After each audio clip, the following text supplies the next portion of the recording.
نحمده ونصلي على رسوله الكريم اما بعد فاعوذ بالله من الشيطان الرجيم بسم الله الرحمن الرحيم رب اشرح لي صدري ويسر لي امري واحلل عقدة من لساني يفقهوا قولي۔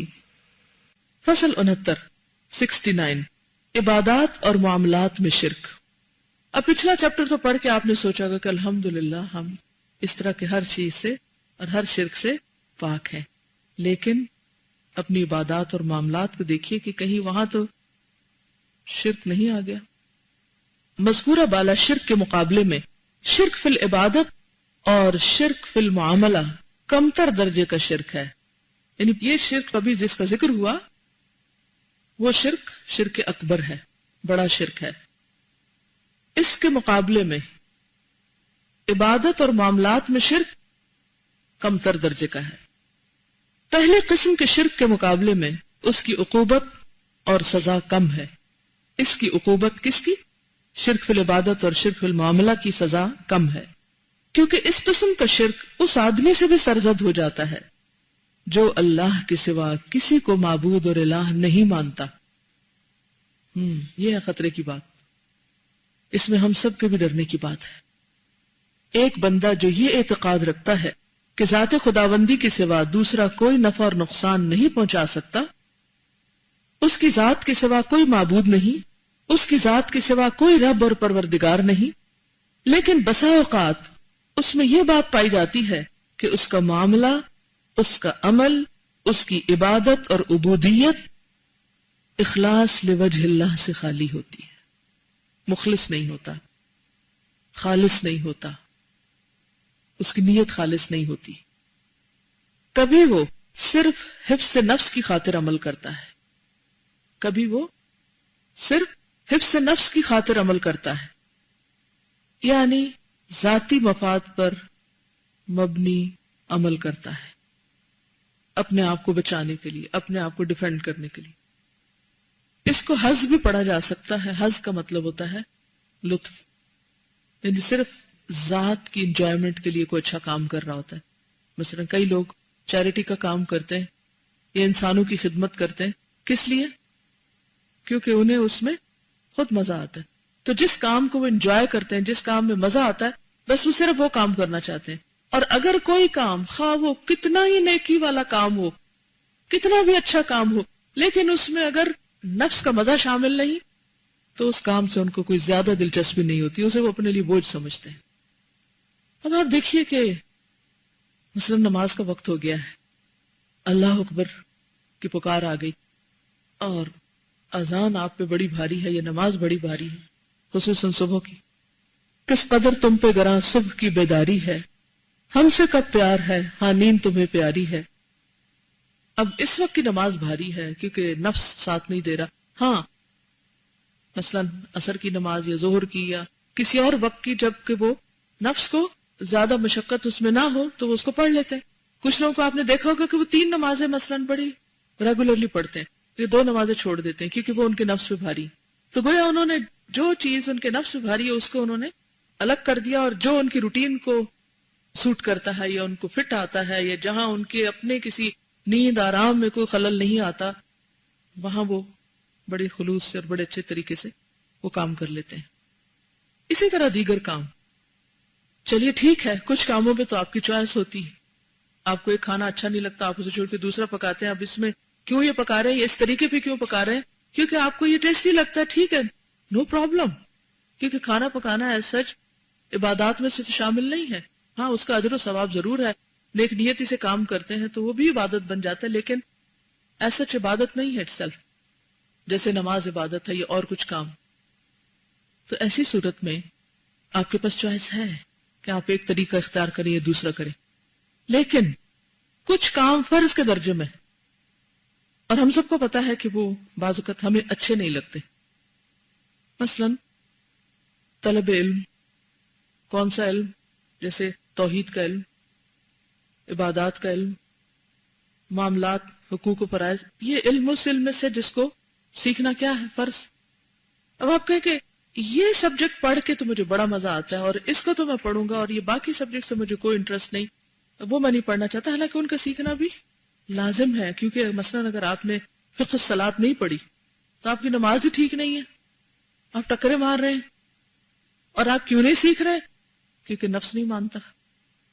تو اسی طرح مختلف کام، بعض اوقات کوئی کام دین کے کام کے اعتبار سے بڑی اہم نوعیت کا ہوتا ہے، لیکن چونکہ آپ کا دل نہیں مانتا اس لیے آپ اس کو نہیں کرنا چاہتے، اور اس کے نہ کرنے کی وجہ سے ایک بہت بڑا خلل آ رہا ہوتا ہے. اور بعض اوقات کوئی ایک بھی کرنے پہ راضی نہیں ہوتا. ہوتے ہیں نا ایسے کام، مثلا فرض کفایہ کے درجے میں کچھ کام ہوتے ہیں، یعنی فرض عین تو نہیں لیکن فرض کفایہ. مثلا جنازہ نماز پڑھنا جو ہے، اگر کچھ لوگ پڑھ دیں گے تو سب کی طرف سے ہو جائے گا، لیکن اگر کوئی بھی نہ مانے تو کیا ہوگا؟ میت کا کیا بنے گا؟ یہ صرف ایک مثال ہے نا. تو اسی طرح اجتماعی زندگی میں بھی کچھ کام فرض کفایہ کے درجے پر ہوتے ہیں، کسی نہ کسی کو تو وہ کرنا ہی ہوتا ہے، لیکن ہر کوئی اگر اس کام سے بھاگتا چلا جائے، ویسے کوئی مجھے صفائی کرنا پسند نہیں، ایک بھی بھاگ رہا ہے دوسرا بھی تیسرا، کیا ہوگا؟ آپ کے بنیادی فرائض میں خلل ہو جائے گا. طہارت نہیں ہوگی تو ایمان ہی مکمل نہیں ہوگا. اسی طرح کچھ اور چیزیں بھی ہو جاتی ہیں. کچھ چیزوں کو تو نام لے کے بتا دیا گیا کہ یہ فرض ہیں، کچھ چیزیں جو ہیں وہ مختلف سچویشنز میں فرض سنت نفل کا درجہ رکھتی، جیسے ترجیحات ہوتی ہیں زندگی میں، تو اس میں بھی انسان کو سوچنے اور غور و فکر کرنے کی ضرورت ہوتی.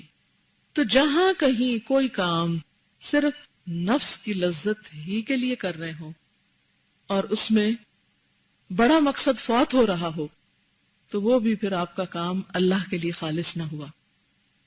کبھی دنیا طلبی کی غرض سے بظاہر دین کا کام کر رہے ہیں، لیکن پیچھے کیا ہے؟ دنیاوی مفاد. الہدا جا رہے ہیں، کیوں جا رہے ہیں؟ ہاں اس لیے جا رہے ہیں کہ دین کی خدمت جو کرنی ہے.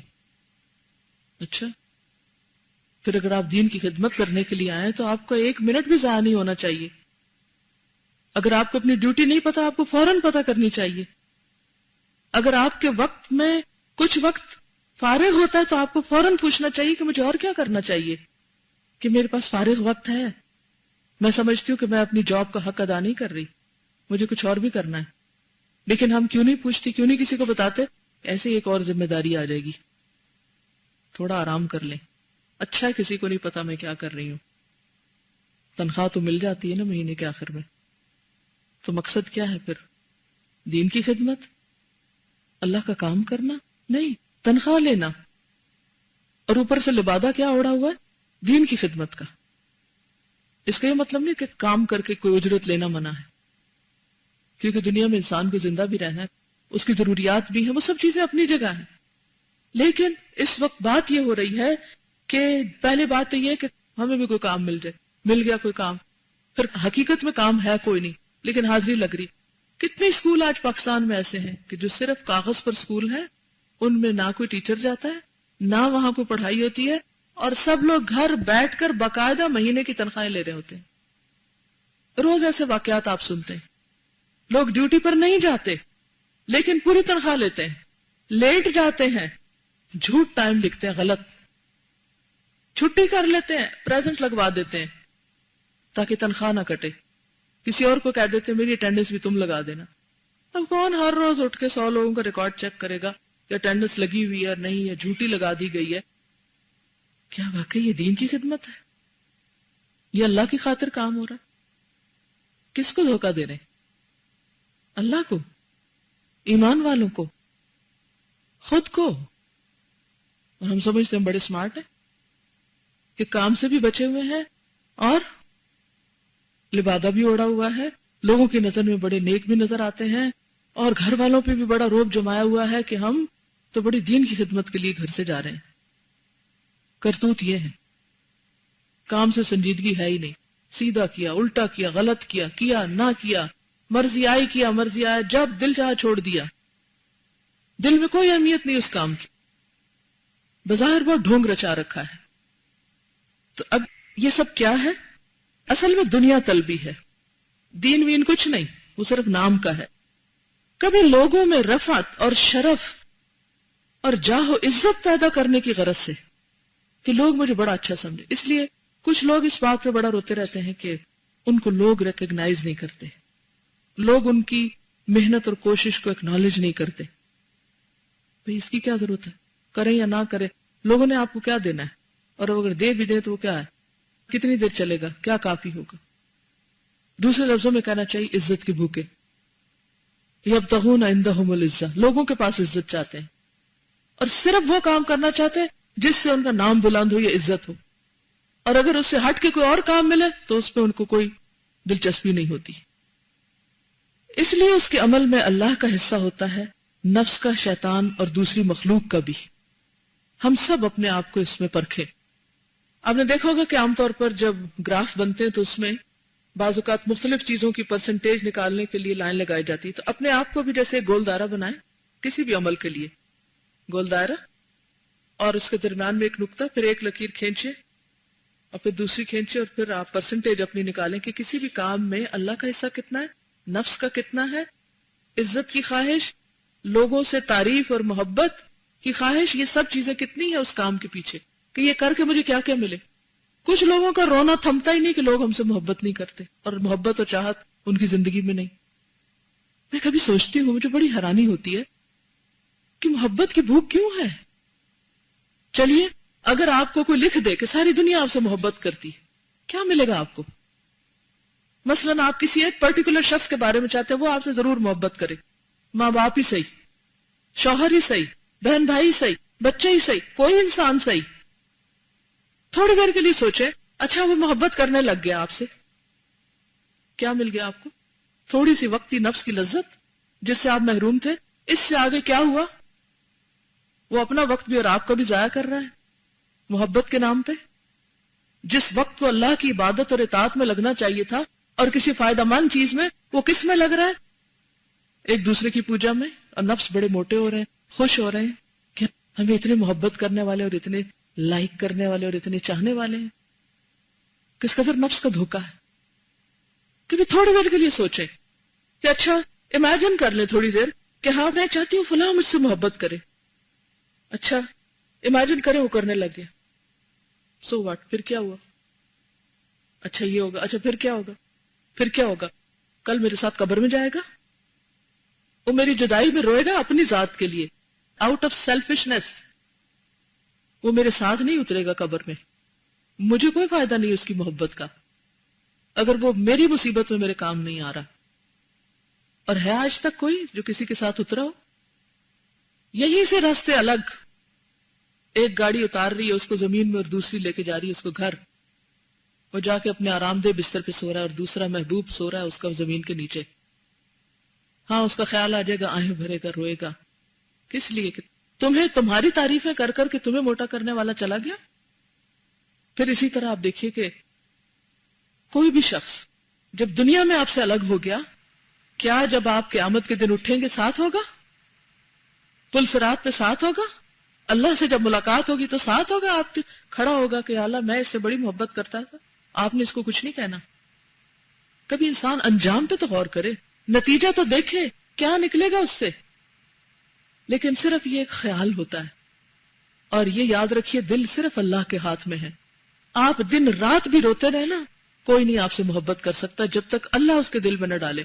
اور اگر اللہ کسی کے دل میں ڈال دے تو اس پر بھی اللہ ہی کا شکر ادا کرے کہ اللہ نے اس کے دل کو مسخر کیا ہے. اور اگر نہیں کسی کا دل ہمارے لیے مسخر، نہیں کوئی چاہتا ہم کو، تو نہ صحیح، کیا ہم اسی میں رو رو کے مر جائیں اور اپنی ساری صلاحیتیں گنوا دیں؟ کس قدر حماقت ہے. تو اگر ان سب چیزوں کو انسان اللہ کے ساتھ مربوط کر لے کہ یہ اللہ کا فیصلہ ہے کہ فلاں شخص مجھ سے محبت نہ کرے میری چاہت کے باوجود، میں نے اسے ایکسپٹ کر لیا. اور جس دن آپ نے ایکسپٹ کر لیا نا کہ اللہ اس کے دل میں میری محبت نہیں ڈالنا چاہتا، تو آپ کا دل ٹھنڈا ہو جائے گا، اللہ کی محبت سے بھر جائے گا. اور پھر کیا ہوگا؟ وہ محبت آپ کو ایسی ٹھنڈک اور ایسی خوشی اور ایسا اطمینان دے گی کہ ہر چیز کے اندر آپ کو اس کا اثر نظر آئے گا. اور جب تک آپ لوگوں کی محبت میں روتے رہیں گے، اور یہ یاد رکھیے کہ یہ دنیا کا دستور ہے کہ جس کے لیے آپ روئیں گے، جس کے پیچھے آپ جائیں گے، وہ آپ سے آگے ہی بھاگے گا. یہ دنیا کی خاصیت ہے. ہمارا رخ ہونا چاہیے تھا اللہ کی طرف، وہ ہو گیا مخلوق کی طرف. نتیجتاً لازماً یہ سب چیزیں آنی چاہیے تھی.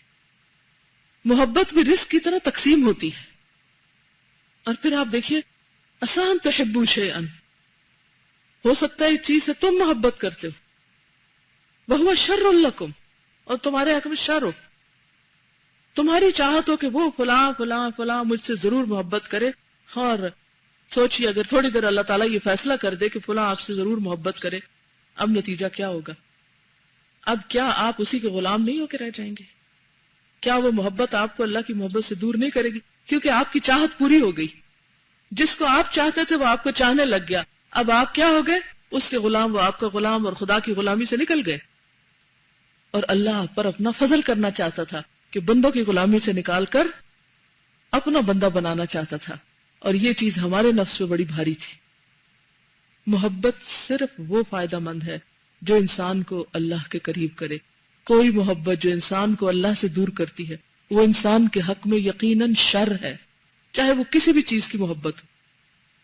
اسی لیے فرمایا وَاعْلَمُوا أَنَّمَا أَمْوَالُكُمْ وَأَوْلَادُكُمْ فِتْنَةٌ۔ تو انسان کہتے ہیں نہیں، محبت کے جذبات تو ایسے ہوتے ہیں، انسان سے بڑے بڑے کام کرواتی ہے محبت، اور بڑے بڑے فاصلے طے کرواتی ہے۔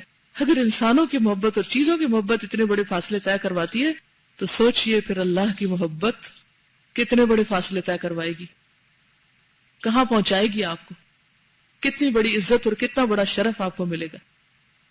دنیا کی اکثر و بیشتر مخلوق کے اعمال کا یہی حال ہے، اور یہ اسی قسم کا شرک ہے جو صحیح ابن حبان کی روایت میں مذکور ہے کہ رسول اللہ صلی اللہ علیہ وسلم نے فرمایا الشرک فی ہذہ الامہ اخفی من دبیب النمل، شرک اس امت میں چونٹی کی چال سے بھی زیادہ خفی موجود ہوگا۔ اپنی امت کے بارے میں فرمایا، یعنی اتنے چھپے راستوں سے داخل ہو جائے گا کہ انسان کو پتہ بھی نہیں چلے گا کہ وہ شرک کر رہا ہے۔ صحابہ نے عرض کیا یا رسول اللہ، اس سے ہمیں نجات کیوں کر مل سکتی، کیسے بچے اس سے؟ اب آپ دیکھیں کہ کیوٹی کو آپ چلتا دیکھتے ہیں ضرور، لیکن اس کے پاؤں آپ کو نیکڈ آئی سے دور سے نظر نہیں آتے، یہ پتہ چلتا ہے کوئی چیز جا رہی ہے، لیکن اگر آپ دیکھیں کہ اس کے فٹ سٹیپس کس طرح کیسے موو کر رہے ہیں، کیا ہو رہا ہے، وہ نہیں پتہ چلے گا۔ اسی طرح بعض اوقات وہ چیوٹی آپ کے اوپر چل رہی ہوتی، آپ کے جسم پہ چل رہی، اور آپ کو پتہ ہی نہیں کہ وہ چل رہی ہے، وہ اچانک کچھ موومنٹ سی نظر آتی ہے یا کچھ، پھر آپ نوٹس کرتے ہیں اچھا ایک مخلوق آپ کے اوپر چل رہی ہے اور آپ کو ہوش ہی نہیں، شرک اندر جا چکا ہے، پتہ ہی نہیں۔ دبیب ہوتا ہے سب سے آہستہ چال، یعنی اتنے آہستہ آہستہ سلولی گریجولی وہ چیز اندر آ کے جم جاتی ہے کہ آپ کو ہوش ہی نہیں آتی کہ اوہ میں کس مصیبت کا شکار ہو گیا، پتہ ہی نہیں چلتا۔ دبے پاؤں آہٹ کے بغیر شرک اندر داخل ہو چکا ہوتا ہے دل میں۔ تو نبی صلی اللہ علیہ وسلم نے دعا سکھائی قل اللہم انی اعوذ بک ان اشرک بک وانا اعلم واستغفرک لما لا اعلم، کہو اے اللہ میں تیری پناہ چاہتا ہوں کہ دانستہ یعنی جان بوجھ کر تیرے ساتھ میں شرک کروں، اور جو میں نہیں جانتا یعنی مجھے پتہ ہی نہیں کہ میں شرک کر رہا ہوں، یا اللہ اس سے بھی مجھے بچا، اس سے بھی بچا کر مجھے اپنی پناہ اور حفاظت میں لے لے، اور اس شرک سے تیری مغفرت چاہتا ہوں، تو مجھے معاف بھی کر دے۔ اور اس میں سب سے بڑی نمبر 1 چیز کیا ہے؟ ریا، دکھاوا اور سمعہ، یعنی لوگوں کو سنانے کے لیے نیکی کرنا، بتانے کے لیے، شہرت کے لیے، یہ کیا ہے؟ قطعاً اور کلیتاً شرک ہے۔ کتنے حریص ہوتے ہیں، بس کچھ کام کیا کوئی دیکھ لے صحیح، کسی کو پتہ چل جائے میں نے یہ کیا ہے، اور اگر کسی کو پتہ ہی نہیں چلا اور کسی نے تعریف ہی نہیں کی اور کسی نے امپورٹنس ہی نہیں دی اور کسی نے مانا ہی نہیں اس کو، میں نے نہیں کرنا آئندہ ہی کام، ضدی بچے کی طرح وہ ٹھوکر ماری کا میں جتنی مرضی نیکی ہو میں نے نہیں کرنی، مجھے کیا ملا؟ کیونکہ آپ کی چاہت جو تھی وہ تو آپ کو ملی نہیں، لہٰذا آپ کیوں اچھا کام کریں۔ لیکن جب اللہ کے لیے انسان کرتا ہے اور اللہ کے تقوی اور اللہ کی محبت اور اللہ کی خاطر، تو انداز کچھ اور ہوتا ہے۔ ایک خاتون کا میں واقعہ پڑھ رہی تھی کہ ایک بہت بڑے تاجر نے اس کے ساتھ شادی کی، دونوں ایک دوسرے سے بہت محبت کرتے تھے، تو ایک دوسرے سے عہد و پیمان لیے دونوں نے، اور عام طور پر شوہر بیوی کا عہد و پیمان محبت کے اظہار کے طور پہ کیا ہوتا ہے کہ بے وفائی نہیں کرو گے، دوسری شادی نہیں کرو گے۔ تو شوہر نے پکا وعدہ کی تمہارے بعد میرے لیے کچھ اور کوئی ہے ہی نہیں، میں اور شادی نہیں کروں گا، جو میرے خیال سارے مرد کہتے کم از کم ضرور ہیں۔ لیکن ہوا یہ کہ وہ اپنے کام کی جگہ پر تھا کہ ایک عورت اس کے پاس آئی اور اس نے کہا کہ میرا شوہر مر گیا ہے اور میں بیوہ ہوں اور مجھے اپنی ذات کے بارے میں بڑا فتنہ ہے اور میں چاہتی ہوں کہ مجھ سے کوئی شادی کر لے، تو میں نے سارا بازار دیکھا ہے اور تم مجھے سب سے زیادہ شریف اور بھلے مانس نظر آئے ہو، تم اس سے شادی کر لو۔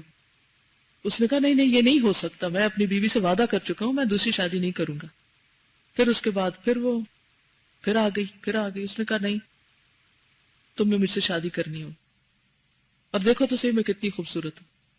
بہرحال اس شخص نے شادی کر لی۔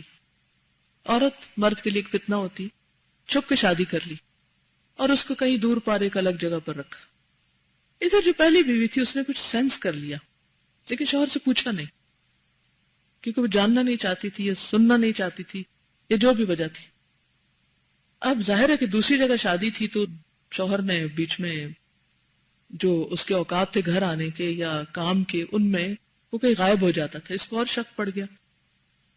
تو ہوا یہ کہ اس نے اپنی میڈ سے کہا کہ تم آج سارا دن صاحب کے پیچھے جاؤ، کہاں جاتے ہیں، اور جہاں جہاں جائیں بس ان کے پیچھے اندر نہیں جانا، لیکن دور سے دیکھتی رہو اور پتہ کر کے آؤ۔ خیر وہ اس نے پیچھے جو لگایا تو وہ سارا دن پیچھے پیچھے رہی۔ جب وہ شوہر اس کا اس عورت کے گھر گیا جہاں اس کو دوسری بیوی کو رکھا ہوا تھا، تو وہاں سے وہ واپس خبر لے کر آئی کہ وہ فلاں گھر میں گیا اور میں نے ہمسایوں سے پوچھا ہے تو انہوں نے کہا کہ یہ اس کا شوہر ہے جو آتا ہے۔ کنفرم ہو گیا کہ شادی ہو چکی۔ اب اس عورت کے دل پر گزری تو بہت کچھ، لیکن اس نے شوہر سے ذکر نہیں کیا، اس کو شرمندہ نہیں کیا۔ کیوں؟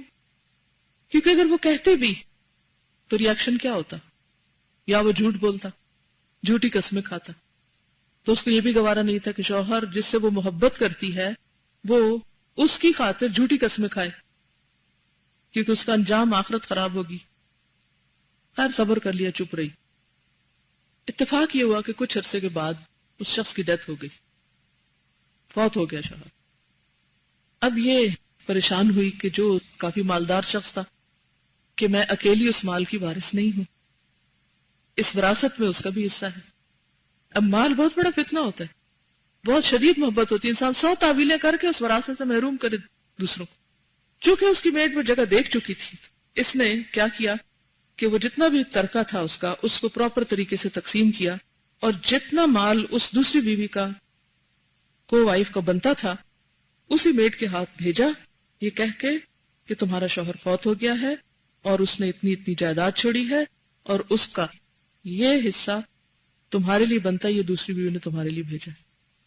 وہ عورت جب لے کر وہاں پہنچی تو کہنے لگی کہ بات یہ ہے کہ اس نے اپنی وفات سے کچھ دن پہلے مجھے طلاق دے دی تھی، اس لیے یہ حق میرا نہیں ہے، تم اسے واپس لے جاؤ، اور اس نے وہ مال نہیں رکھا۔ اس کو کہتے ہیں تقوی اور اللہ کے لیے کچھ کرنا۔ یہ ہوتا ہے خوف خدا، اللہ کے ڈر سے دوسرے کا حق دینا، یا اللہ کے ڈر سے دوسرے کے حق کو ہاتھ نہیں لگانا کہ یہ مال میرے لیے حلال ہے ہی نہیں، جائز ہی نہیں، جب مجھے طلاق ہو چکی تو میرا تو ورثہ بنتا ہی نہیں۔ نہ وہ اس کو جانتی نہ وہ اس کو جانتی۔ وقتی طور پر کچھ چیزیں انسان کے لیے بہت بڑی اور بہت بھاری ہوتی ہیں، اور انسان کا نفس کیا چاہتا ہے؟ فوراً انتقام لے، فوراً بدلہ لے۔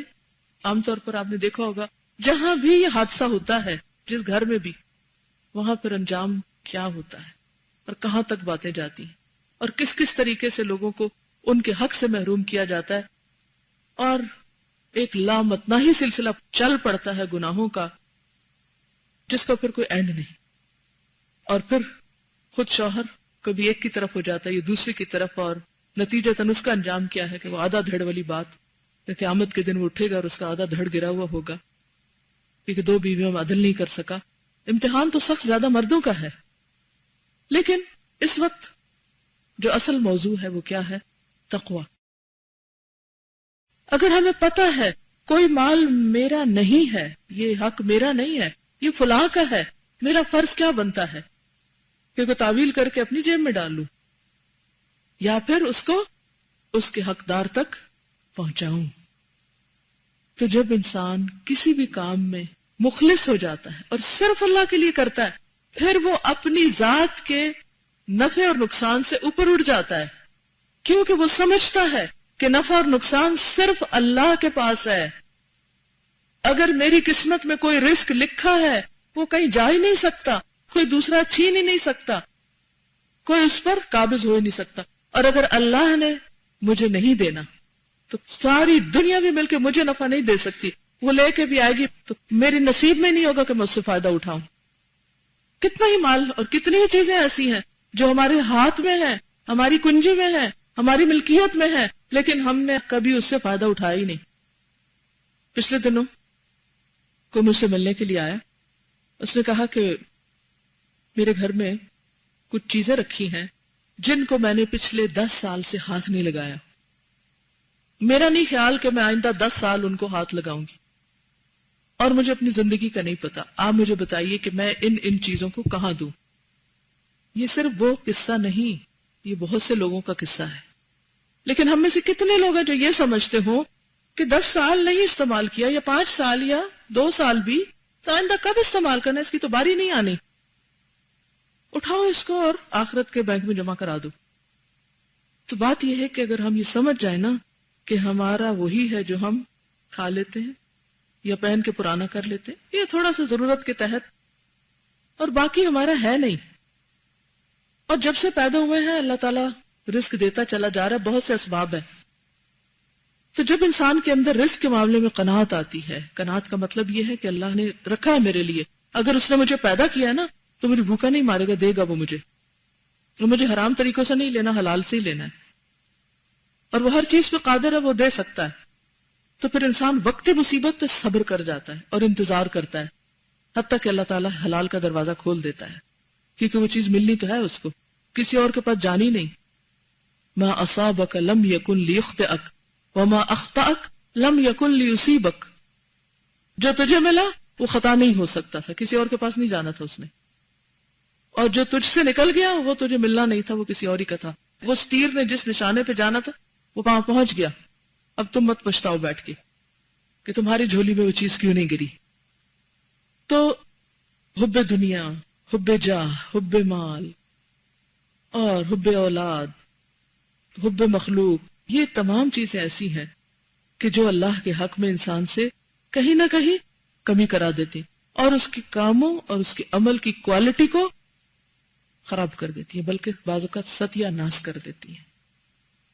اللہ تعالیٰ کا ارشاد ہے، قل انما انا بشر مثلکم یوحى الی انما الہکم الہ واحد فمن کان یرجو لقاء ربہ فلیعمل عملا صالحا ولا یشرک بعبادت ربہ احدا.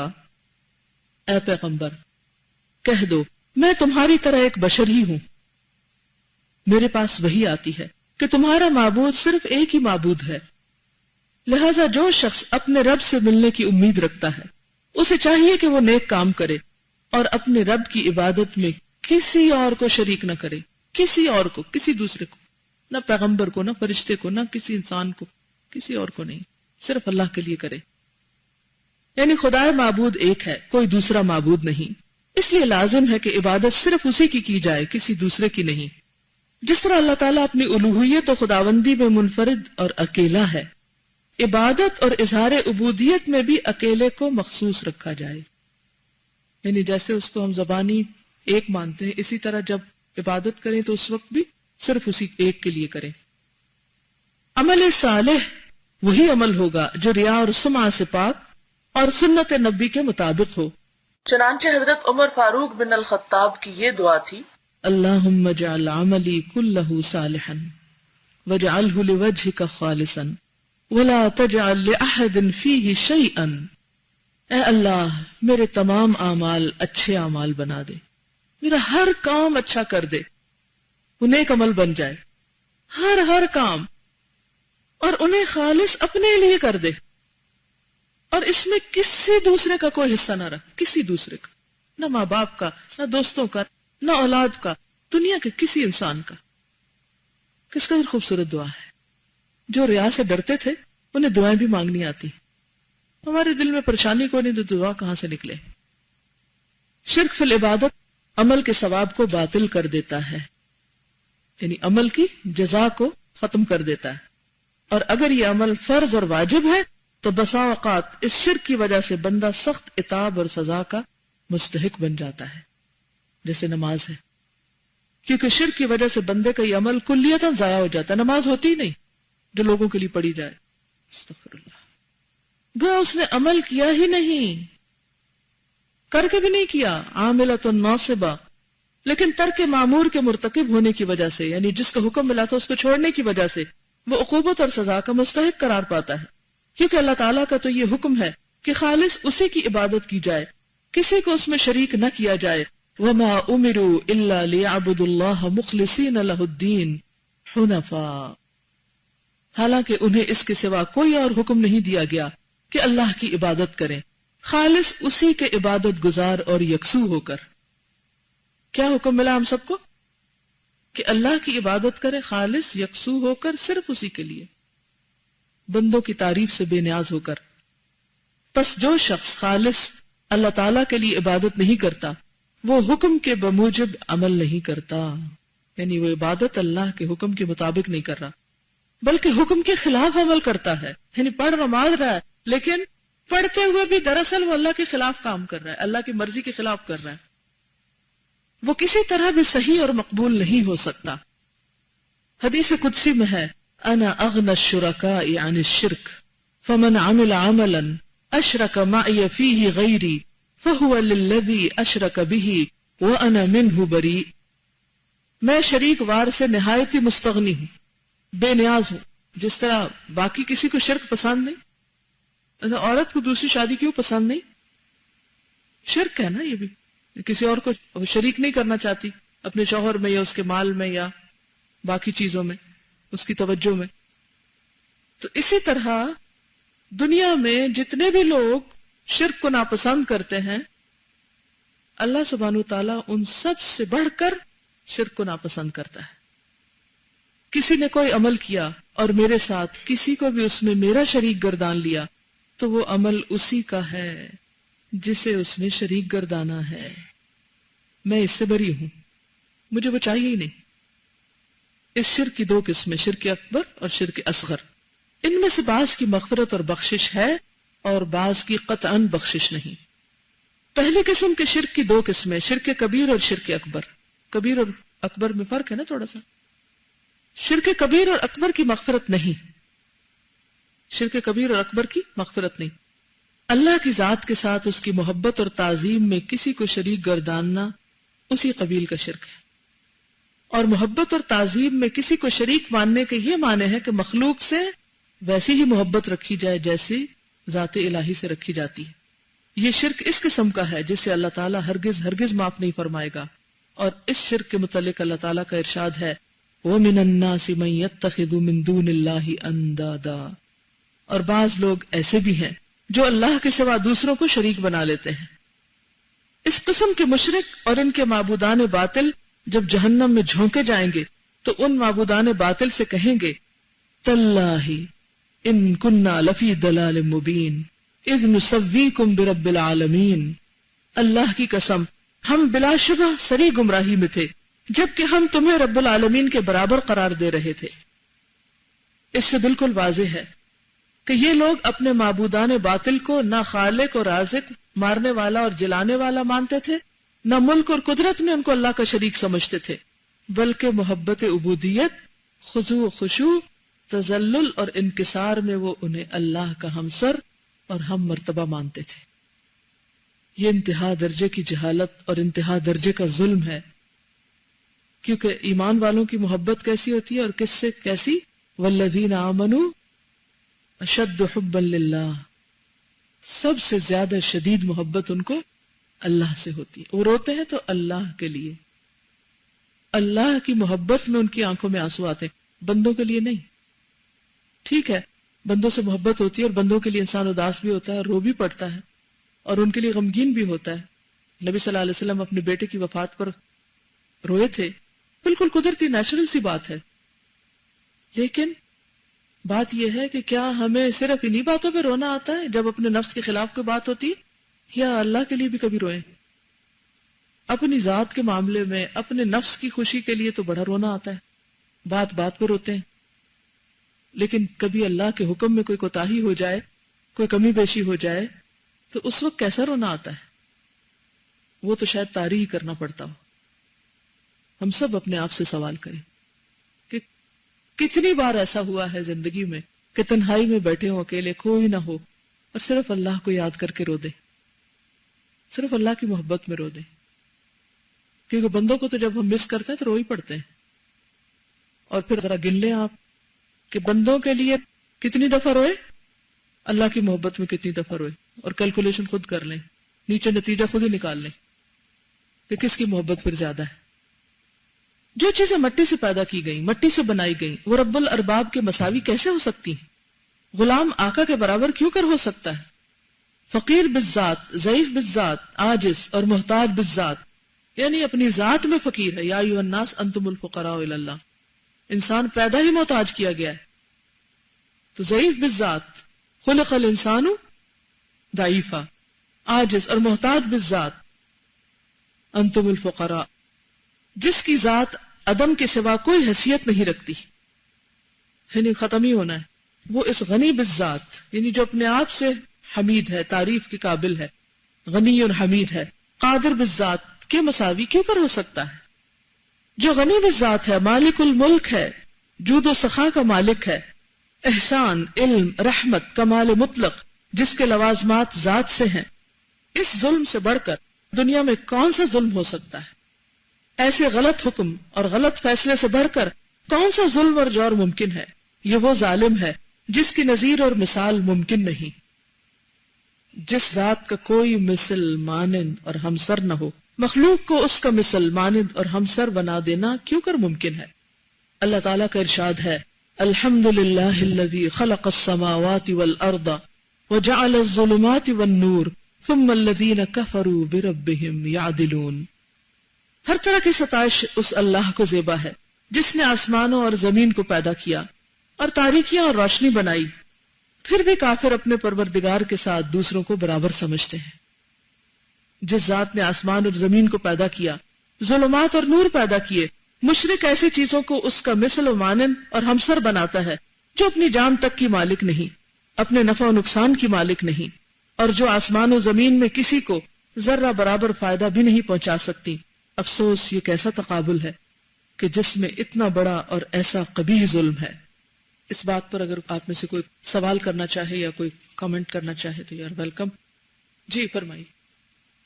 انسٹنٹ استخارہ، کبھی انسان عقل سے بھی سوچے کہ کیا یہ پاسبل ہے؟